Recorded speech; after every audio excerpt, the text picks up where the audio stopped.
Meus irmãos, boa noite. Que a graça de Deus possa encher o seu coração enquanto nós ministramos a sua palavra. Que Deus possa falar contigo, que você possa ser transformado por Ele. E utilizando as palavras da Sara de agora a pouco, se você entrou aqui aflito, o nosso Senhor Jesus pode te ajudar, pode te acalmar, pode acalmar o seu coração, pode te tranquilizar e guiar o seu caminho para a glória dEle mesmo. Por favor, abra sua Bíblia, 2 Crônicas capítulo 20, do versículo 1 até o versículo 4. O texto também estará na tela. Aqui fala de Josafá, filho de Asa, rei do reino do sul.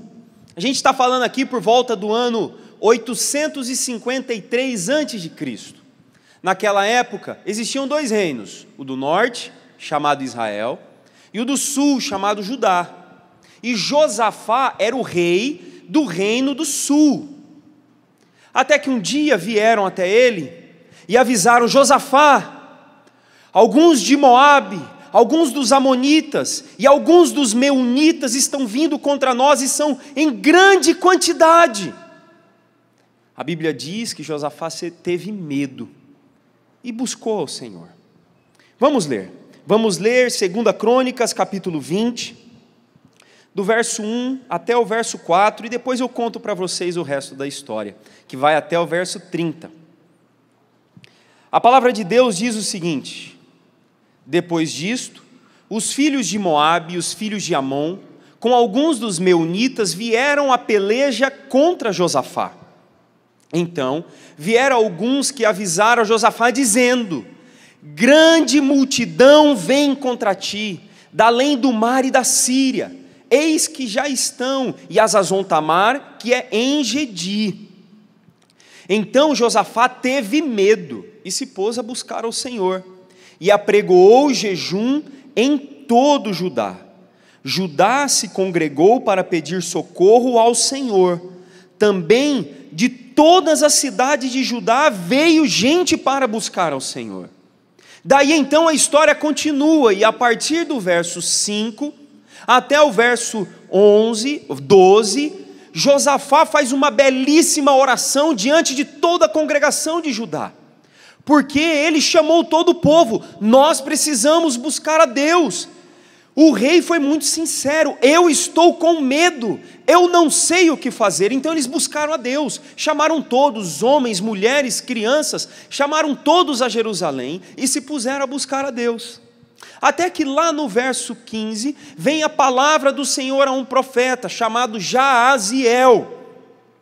E ele então traz uma palavra de Deus confortando o povo então se fortalece, é confortado pela palavra profética do profeta, e eles então partem para a guerra nos dias seguintes, cantando e adorando a Deus. E quando eles chegam à peleja, não houve peleja, porque Deus pôs emboscada ao próprio povo, eles não precisaram nem guerrear. Quando olharam o campo de batalha, a guerra já estava ganha, eles só pegaram os despojos e voltaram cantando e celebrando a Deus para Jerusalém. É isso que se passa em 2 Crônicas 20, do verso 1 até o verso 30, essa belíssima história, que ela nos apresenta diversas lições, mas eu gostaria de separar para vocês 3 lições principais desse texto. Talvez você entrou aqui hoje, conforme diz o tema da mensagem: estou com medo, não sei o que fazer. Você veio para o lugar certo, porque aqui é a casa de Deus, onde nós apresentaremos a palavra de Deus, porque exatamente isso, eu estou com medo, não sei o que fazer, foi o que aconteceu com Josafá. E espero que Deus fale contigo, que o Espírito Santo possa ministrar ao teu coração, e que você possa ser confortado, encorajado e sair daqui mais forte, para começar a semana forte com Deus ao seu lado, para a glória dele mesmo. Mas vamos lá. Primeira coisa, o que fazer quando você não sabe o que fazer? Você tenta fazer alguma coisa com suas próprias forças? Você chama o pastor da igreja? Você chama os universitários? O que você faz quando você não sabe o que fazer? Você busca Deus. É simples desse jeito. Eu não sei o que fazer, eu estou com medo, porque realmente algumas situações da vida, elas nos paralisam. Então nós buscamos a Deus. É isso que nós fazemos. Olha o que diz no verso 5 de 2 Coríntios, versículo 20, verso 5. Pôs-se Josafá em pé na congregação de Judá e de Jerusalém, na casa do Senhor, diante do pátio novo, e disse, a partir do verso 6, Ah, Senhor Deus de nossos pais, porventura não és tu Deus nos céus? E no verso 12 ele conclui a oração dizendo, Ah, nosso Deus, acaso não executarás tu teu julgamento contra eles? Porque em nós não há força para resistirmos a essa grande multidão que vem contra nós. E não sabemos nós o que fazer, porém os nossos olhos estão postos em Ti.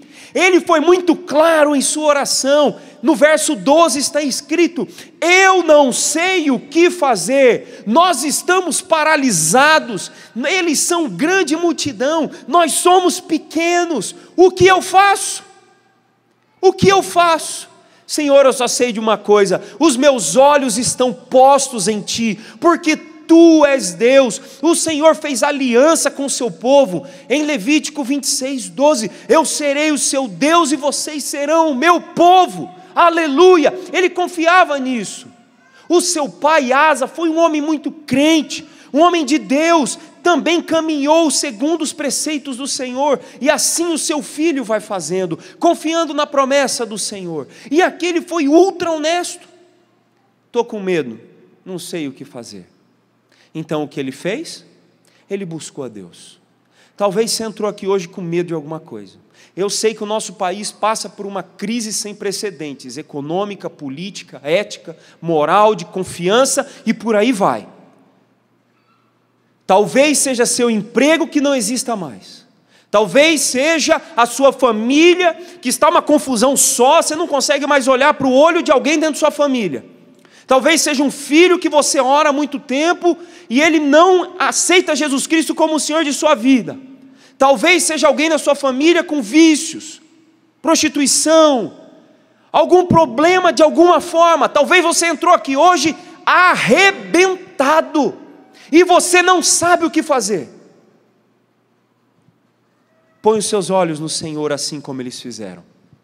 Quando a gente não sabe o que fazer, a gente busca a Deus. Josafá apregoou jejum em toda Judá e conclamou o povo para jejuar e orar e buscar a Deus, porque o profeta Jeremias viria a dizer o seguinte em Jeremias 29:13: buscar-me-eis e me achareis quando me buscardes de todo o vosso coração. Isso não tem que ser palavras apenas que falamos da boca para fora ou de cor e salteado, mas tem que ser realidade na nossa vida. Eu não sei o que fazer, eu busco o meu Deus, porque quando eu buscá-lo, eu irei achá-lo e haverá conforto em minha vida. Aleluia! Esse é o nosso Deus, Ele nos ajuda. Há muitos anos atrás, quase 10 anos atrás, a minha esposa, a Dani, ela tem uma doença chamada endometriose. E era muito grave a dela, impedindo de ficar grávida. Então a gente começou a fazer alguns tratamentos. Vai dar certo, não vai? A gente não sabia. A gente não sabia. A gente não tinha ideia, a gente tinha medo de não poder ter um filho. Tínhamos medo. A gente não sabia o que fazer, mas nós buscávamos em Deus e colocávamos diante dele: Senhor, a gente sonha em ter um filho e de preferência um menino, se o Senhor quiser caprichar direitinho. Teve um dia, abril de 2005,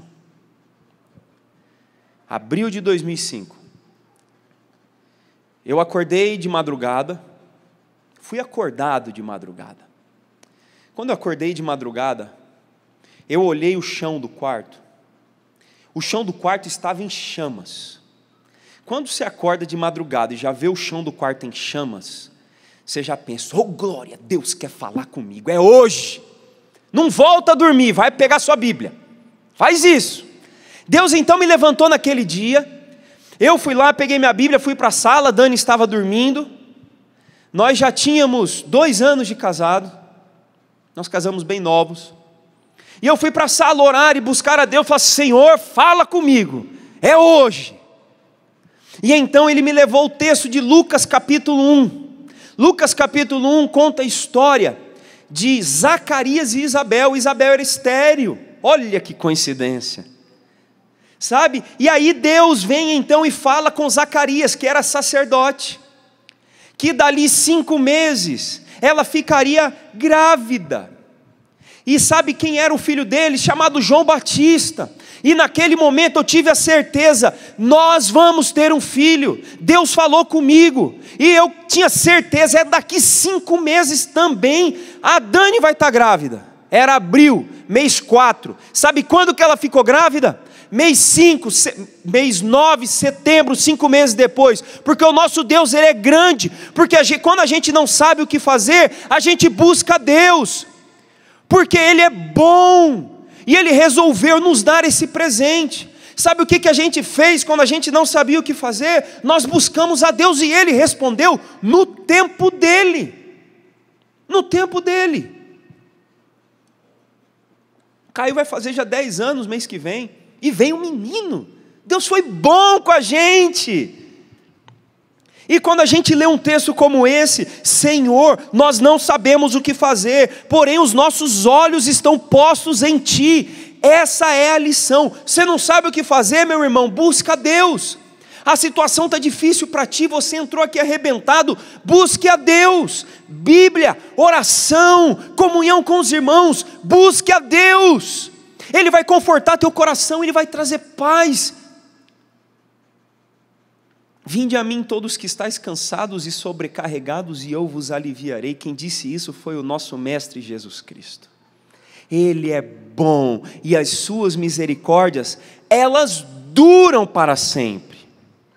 Filipenses capítulo 4, versos 6 e 7 diz o seguinte: e não andeis ansiosos de coisa alguma, em tudo porém, sejam conhecidas diante de Deus as vossas petições, por oração e por súplica e por oração de graça. Aí eu compliquei o texto. E não andeis ansiosos de coisa alguma, em tudo porém sejam conhecidas as vossas petições, pela oração e por ações de graças, diante de Deus, e a paz de Deus, que excede todo entendimento, guardará o vosso coração e a vossa mente em Cristo Jesus. Então não era para a gente andar ansioso, era para a gente colocar as nossas petições diante de Deus, pela súplica e pela oração, e pela ação de graça, e a paz de Deus, aquela paz fantástica, que só o crente sabe qual é, ela vai encher o teu coração e vai te tranquilizar, ela vai te guardar. Você não sabe o que fazer? Busque a Deus, mantenha os seus olhos no Senhor. Mas aí o texto continua a partir do verso 13. A partir do verso 13 vem a palavra do Senhor a Jaaziel profeta. E você muda o slide, por favor. E aqui fica muito, muito claro para a gente, que a batalha, ela não é nossa, ela é de Deus. O verso 15 nos diz isso. Porque no verso 15 fala o seguinte, para aquele homem que estava com medo, paralisado, sem saber o que fazer. Olha o que diz o verso 15. E disse, o profeta Jaaziel disse: dai ouvidos, todo Judá e vós, moradores de Jerusalém, e tu, ó rei Josafá, ao que vos diz o Senhor. Não temais, nem vos assusteis por causa desta grande multidão, pois a peleja não é vossa, mas de Deus. A guerra é de Deus, a peleja, ela é de Deus. Fiquem tranquilos, relaxem, acalmem seu coração, vocês vão, mas a guerra ela é do Senhor, ela não é de vocês. Apenas confiem e obedeçam a Deus, e Ele dará vitória a vocês, Ele vai fazer isso. Sabe uma outra pessoa que disse isso também? Davi disse para Golias. Davi disse isso para Golias em Samuel 17, verso 47. A guerra pertence ao Senhor, a batalha ela é do Senhor. A mesma coisa que estava acontecendo aqui. Muitas vezes eu sei, a gente tenta vencer pelas nossas próprias forças, a gente quer colocar toda a nossa sabedoria, que nós achamos humana, muito importante em campo, para resolver os nossos problemas, mas não é isso que a Bíblia nos ensina. O que a Bíblia nos ensina é que Deus vai à nossa frente, porque a batalha é dele, não é nossa, a guerra é dele, não é nossa. É Ele quem vai à nossa frente, porque Ele sabe o que é melhor para nós, e nós temos que buscá-lo, e quando nós buscá-lo, nós iremos o achar. A batalha não é sua, ela é de Deus. Isso tem que tranquilizar o nosso coração, isso tem que acalmar o nosso coração. Como diz Isaías: pois eu, Senhor teu Deus, te tomo pela tua mão direita e te digo, não temas que eu te ajudo. Isaías 41, 13. Talvez você está tão aflito, que não consiga enxergar nada mais à sua frente, o desespero já está batendo. O Senhor diz: porque eu, Senhor teu Deus, te tomo pela tua mão direita e te digo, não temas que eu te ajudo. Ele é a nossa força, Ele é o nosso baluarte, Ele é o nosso rochedo, Ele é a nossa conquista, nele nós somos mais que vencedores, fora dele não há vida. Essa semana, ou domingo já o primeiro dia da semana, na semana passada, na segunda-feira, nós perdemos o meu vô. Meu avô chamava Amador, mas como pastor a gente dizia, ele era profissional. Ele foi pastor por mais de 60 anos, e morreu segunda-feira, dia 18, aos 93, já estava bem desgastado, agora ele está só uma festa, está junto ao Senhor, sua alma está junto ao Senhor, a gente tem certeza disso. Morreu em paz, tranquilo, eles estavam dando alimento para ele, deram um alimento para ele, viraram para pegar mais, ele apagou. Deus resolveu levá-lo desse jeito, depois de servir tanto ao Senhor.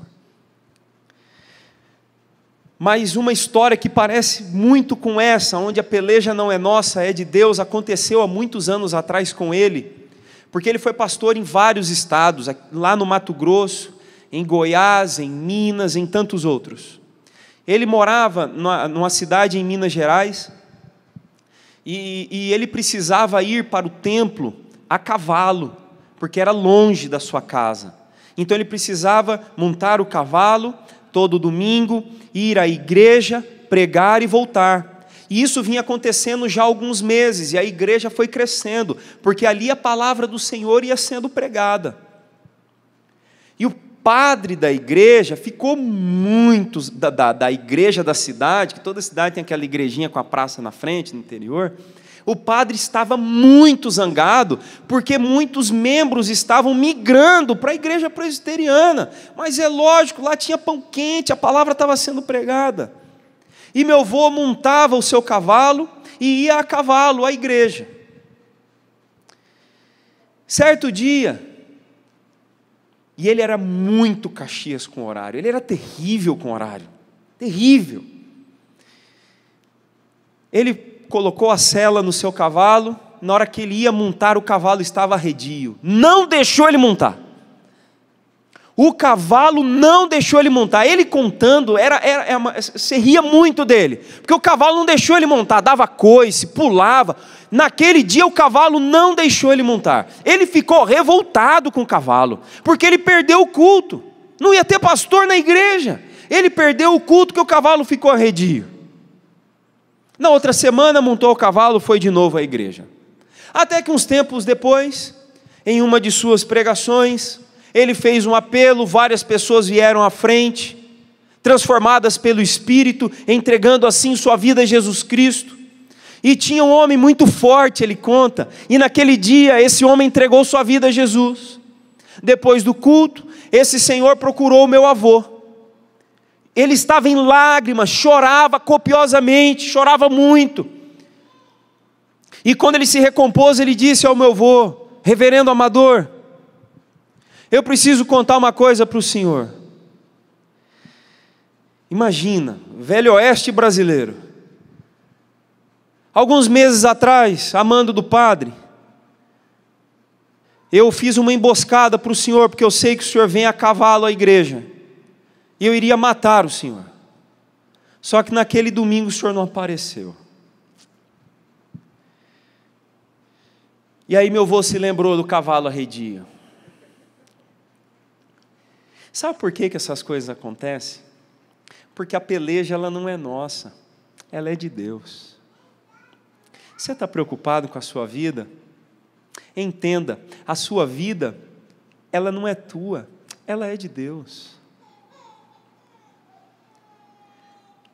Salmo 35, 37:5, entregue o teu caminho ao Senhor, confie nele, o mais ele fará. Conhecidíssimo, mas é verdade. Acalma o seu coração. Hoje eu citei da escola bíblica para os irmãos, Salmo 46:10, aquietai-vos e sabei que eu sou Deus. Aquieta o seu coração, Ele é Deus. A peleja não é nossa, ela é de Deus. Ainda bem. Aí o texto continua. Teve o primeiro bloco, que nós aprendemos do verso 1 até o verso 12. Busque a Deus quando a gente não tem ideia do que fazer, você está com medo, você está desesperado, paralisado. Medo é um sentimento normal, mas nós precisamos lidar com ele. Citando um autor chamado Charles Swindoll, ele diz o seguinte: a coragem é o medo entregue em oração. Gosto dessa frase. E aí a gente vai do verso 13 até o verso 17, a gente aprende que a peleja não é nossa, ela é de Deus. E por fim, do verso 18 até o 30, obedeça e confie no Senhor. Resumindo a história, o povo vinha contra o povo de Deus. O rei ficou desesperado, estava com medo, não sabia o que fazer. Chamou todo o povo: vamos orar, vamos buscar a Deus. Apregoou jejum em todo o Judá. E então eles se juntaram, buscaram a Deus, e Deus trouxe uma palavra profética através de Jaziel, dizendo: a peleja não é sua, é de Deus. Então o povo se animou, o povo se empolgou, o povo foi fortalecido pela palavra de Deus. E eles vão para a batalha a partir do verso 17, só que eles não vão para a batalha, e eles não colocam os soldados na frente, eles mandam os levitas, eles mandam os sacerdotes na frente. E sabe o que eles vão fazendo na frente? Eles não vão com armas na mão, eles vão cantando, igual diz o verso 21. O verso 21 diz o seguinte: aconselhou-se com o povo e ordenou cantores para o Senhor, que vestidos de ornamentos sagrados e marchando à frente do exército, louvassem a Deus dizendo: rendei graças ao Senhor, porque a sua misericórdia dura para sempre. Esse é o Salmo 136, rendei graças ao Senhor. Lá o salmista adiciona: porque Ele é bom, porque a sua misericórdia dura para sempre. Onde já se viu alguém indo para a batalha e coloca os cantores, empurra os cantores na frente: vai lá rapaziada, vocês vão na frente, vai cantando, porque se morrer vocês morrem primeiro. Não era essa a ideia, porque o crente é diferente. Quem ama Jesus é diferente, eles confiam em Deus, porque a peleja não é nossa, ela é de Deus. Então eles colocaram os cantores na frente, e eles iam cantando: rendei graças ao Senhor, porque a sua misericórdia dura para sempre. Aleluia! É assim que a gente tem que fazer. Amanhã, quando você entrar no seu carro, e você for para o seu trabalho, eu mesmo tenho que pegar um avião amanhã cedo e ir para Cuiabá, porque a gente tem coisas muito... numa situação complicada no Brasil, a gente tem que resolver muitos problemas sérios. Amanhã eu vou no avião cantando: rendei graças ao Senhor, porque Ele é bom, porque a sua misericórdia dura para sempre. Aleluia! É assim que nós temos que fazer. Então pega o seu desespero, entrega ele para o Senhor, que Ele vai organizar para você. cante, adore, busque, faça igual o povo de Deus fez, e certamente você verá uma mudança. Rendei graças ao Senhor porque Ele é bom, porque a sua misericórdia dura para sempre. E aí o povo foi para a guerra. Quando eles olharam, moabitas, meunitas, o povo de Amon, já estavam destruídos. Deus pôs emboscada para eles, um destruiu ao outro, acabou tudo. Eles pegaram os despojos de guerra e voltaram cantando, porque a gente canta e adora Deus, não apenas na hora que a gente precisa, mas é também na hora da bonança, quando nós estamos alegres e está tudo bem, a gente também adora a Deus. Eles fizeram isso. Quando eles voltaram, o que eles voltaram fazendo? Cantando e adorando a Deus. Não é só na hora do aperto e no desespero, é em todo momento nós adoramos e buscamos ao nosso Senhor. Porque não era deles a batalha, era de Deus. Você se lembra de Josué capítulo 6? Lá conta a história das muralhas de Jericó. A palavra de Deus veio e mandou o povo rodar as muralhas. Durante 6 dias eles rodaram uma vez. No 7º dia eles rodaram 7 vezes. E o que aconteceu? As muralhas caíram sem eles tocarem nas muralhas. Como que uma coisa dessa acontece? É porque a peleja não é nossa, ela é de Deus. A vida não é nossa, ela é de Deus. A guerra não é nossa, ela é de Deus. O seu trabalho, a sua família, tudo que você tem, os seus bens, eles não são seus, eles são de Deus. E é isso que Ele faz. É dele a nossa vida, e com Ele nós vamos longe, sem Ele não.